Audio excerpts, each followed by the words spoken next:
Okay, in this lesson we are learning about mutations in the genetic code and what can cause them and what the outcomes are. So a mutation is considered a change in the genes or the chromosomes, and it can mean a really big number of things. They can happen spontaneously, and that's referred to as de novo. It's a de novo event. It's a spontaneous situation. Or they can be induced, right? So there can be mutagens that cause that change to happen. They can be very, very small. They can be very, very big. And we're going to look at all the range of them in this particular video. The variation that can be the outcome, it can actually be positive. It doesn't necessarily all need to be bad news. It doesn't all necessarily need to lead to cancer. There can be positive changes. There can be negative changes and neutral changes. All right, so we're going to start with our point mutations, which are very, very small ones. And we're talking about nucleotides, just nucleotides. So we're talking about base changes here. So here's our original sequence. We can have a substitution where, see, this T has changed for a C, right? Something's happened, something's been knocked out, maybe an enzyme has moved something or it's missed an error in the replication phase, and we've got an actual change in the genome here. We can also have an addition, which is also known as an insertion, and where an actual nucleotide is pushed into that sequence where it shouldn't be. And they've got here frame shift because what that does is it moves what we talk about our triples, so our TAA would be one codon. What it does is it changes all the rest of the codons. You can't shove one in without moving everything else along, and therefore it's going to probably change the entire amino acid sequence down the track once it gets transcribed in that gene.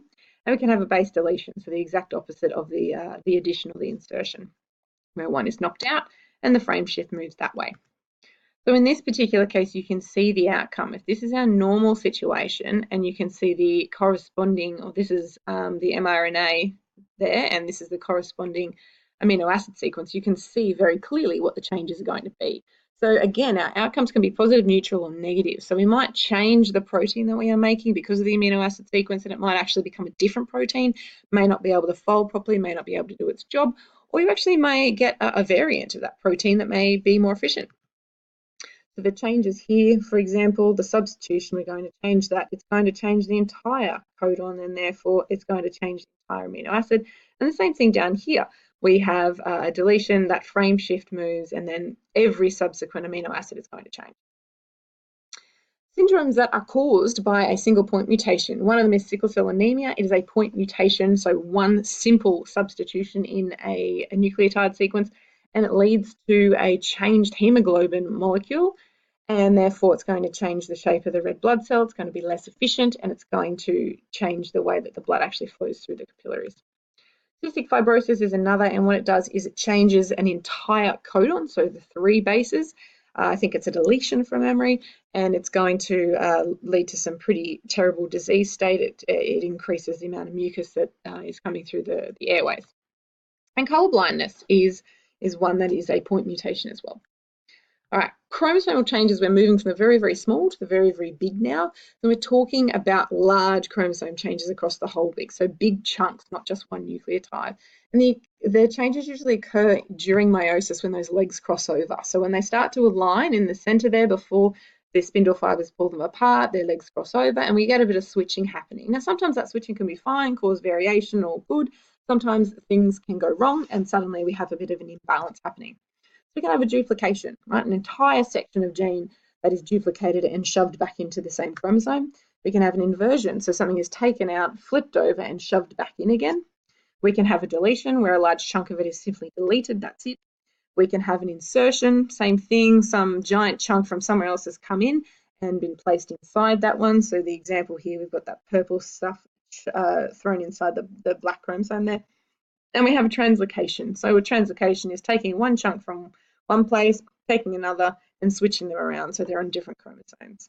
So here's an example of an inversion. It is a very subtle inversion, but it is there, trust me. These are very short chromosomes, they're from bone marrow, and an inversion 16 can indicate a particular disease state in a type of leukemia.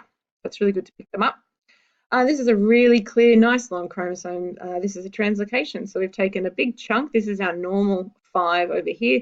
We've taken a big chunk from the 5 and we've switched it with the bottom of the 12, which is short. So the 12 is up here now. And this long bottom of the 5 from this other one has attached itself down there. So it's a classic translocation, very easy to see. Now, this person could be perfectly normal. They've got all the genes, they've got all the instructions that they need. It's just in a different place. The problems only come later when you're trying to, say, have a baby. Right, so you can actually have a mixture of abnormalities, and it's called a complex chromosome rearrangement, where you might have this stapled to that and that stapled to that and that all moved around. There's bits missing here. There's lots going on there. There's a whole heap of variation that you can have, and it's not usually a good thing if you have that happening. The outcomes can vary, and it's really interesting that chimps have 48 pairs of chromosomes. We have 46. And that is because we actually have evolved over time so that these chimps, this is 1 and 2 in the chimp, and they've fused over time. A little bit's been deleted, and this is our chromosome number 2 now. So it can actually chop and change if you're talking about a long-term change. There are fertility issues that are a really big problem, and I'll show you an example of that over in the next slide. There are developmental delays. If you have a bit of a switch where you've taken one chunk and moved it to somewhere else, there's a potential for a tiny little piece to go missing. And even though that tiny little piece is almost unseeable, that could be taking some very important information. So often young children who are struggling at school get brought into the doctor and say, look, he's developing a bit slow. I'm not quite sure what's happening. And you also hear doctors talking about FLKs, which are funny looking kids, which is not the most politically correct terminology, but it's done. Okay, so here we go. We have a dad, and he's got a translocation between the bottom is 4, so the one on the left is the normal one, and the one on the right here is missing something, and it's actually been swapped over here with the bottom of the 18.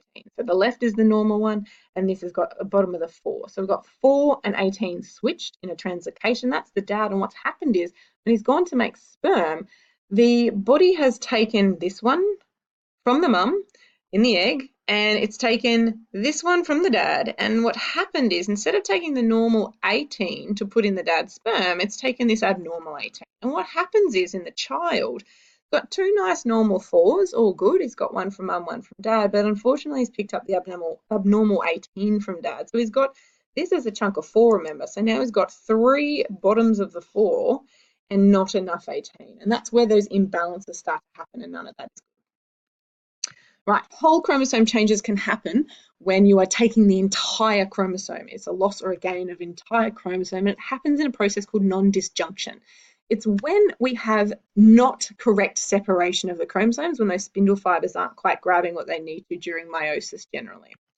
And so we can see they can line up, we can take one of each, it's all good, but when they split in that second phase of meiosis, something hasn't attached properly, it hasn't pulled it apart, and our gametes are going to end up with an imbalance. So this is all good. Tick, we've got one of each. Tick, we've got one of each. But here we've ended up with too many and not enough. And that's going to lead to full sets of chromosomes where there's too much, not enough. So examples of that, really classic one here, we've got 321s, and that is our Down syndrome karyotype. We have Klinefelters, which is a problem down here because we have 2 X's. So we've ended up having maybe a sperm with an X and an egg with an X. No, that doesn't make sense. Sperm with an X and a Y, or and an egg with an X, or we could have an egg with 2 X's and a sperm with a Y. So that's a problem. And these people are phenotypically or outwardly male, and they have some real problems with fertility and smaller testicles and things like that. Turner syndrome is a bit the opposite in that we are missing a Y. So the sperm has joined to the egg, no Y in it, or the sperm had the X in it and the egg has no sex chromosome. And these people are phenotypically female, and once again, a bit of a problem with fertility because you're talking about making gametes. Right, causes of mutations. They can happen spontaneously. Sometimes there's just no cause. It just happens because of the amount of times that your body is going through replication. There's bound to be an error. Sometimes that can be carried through, and that can be the problem. We can have mutagens. Lots of different things can act on our DNA molecule and cause heaps of problems, cause those substitutions, those switches, those deletions. Breakages can happen, and they may not be able to get repaired properly by the enzymes. Maternal age, right? Eggs in the ovaries are created in the womb. So they are sitting around for quite a while, and the longer that they sit there, the more possibilities there are for those mutagens to act on them and therefore cause problems in eggs. So unfortunately, maternal age, the higher you get, the more possibility of having chromosomal changes or DNA changes.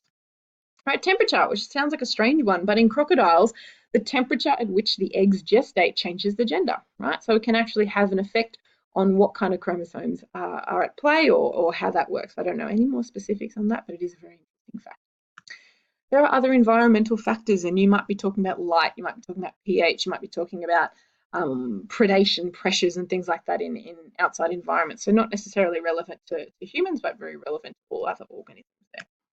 And really what these outcomes are all about variation. Okay, we have the spectrum of variation that we do because of these changes. When we say sometimes there's a neutral change, it means one substitution's change, maybe an amino acid's change, but we've got very similar variant of the same protein. And that's how we end up with all the different colors that we see, all the different types, all the different shapes, all the different things that we see, even within our one species.